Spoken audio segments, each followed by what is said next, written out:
In this video, we'll take a look at identifying allusion in literature and then apply this skill to She Unnames Them. But first, a question. Have you ever told someone that they were like a famous person? What were you trying to tell them by comparing them to that famous person? People do this all the time, and when we do it, we are making an allusion. An allusion is a type of figurative language.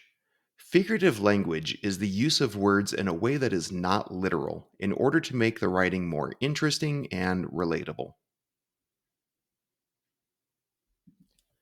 Other types of figurative language include metaphors and similes, where we compare two unlike things. For example, saying that someone has cat like reflexes metaphorically describes their quick reflexes. Personification is when we give human traits to animals or inanimate objects. For example, if we call a bad windstorm an angry storm, we're personifying the wind, giving it human emotions. Hyperbole is when we intentionally exaggerate something for effect.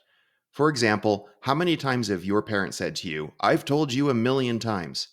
Literally, they probably haven't told you a million times, but they are exaggerating to make their point. They've told you whatever that thing is many times. And that brings us to allusion. Allusion is when you make a reference to something else that is usually pretty common knowledge in order to draw a comparison.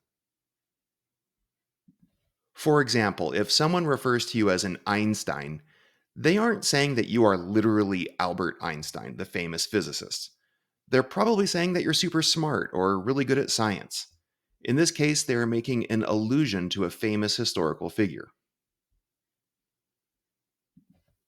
Or when someone is suspected of being dishonest, people may say that they can see his nose growing. Now, unless you're familiar with the story of Pinocchio, this illusion might not make much sense.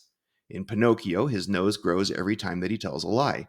In this case, they'd be making an allusion to a well known character from a movie. But I hope that you can see how sometimes these illusions can be super confusing to people who aren't familiar with the source material. Bible stories are also commonly used as allusions. For example, if someone says, "It's raining so hard that they're going to start building an ark," they're referring to the biblical story of Noah and the ark. Because Bible stories are commonly known in our culture, this allusion is typically easily understood. But sometimes allusions are still used even though the original source isn't as well known as it may have been in the past. For example, you may hear someone referring to a dilemma that they're facing as a catch 22 and wonder what they mean. They're referring to a popular novel from the 1960s. If you aren't familiar with the novel, then this allusion might not make much sense. Basically, a catch 22 is when there are no good solutions for a predicament. For example, you need work experience to get a job, but you can't get work experience if nobody will hire you. That's what we would call a catch 22.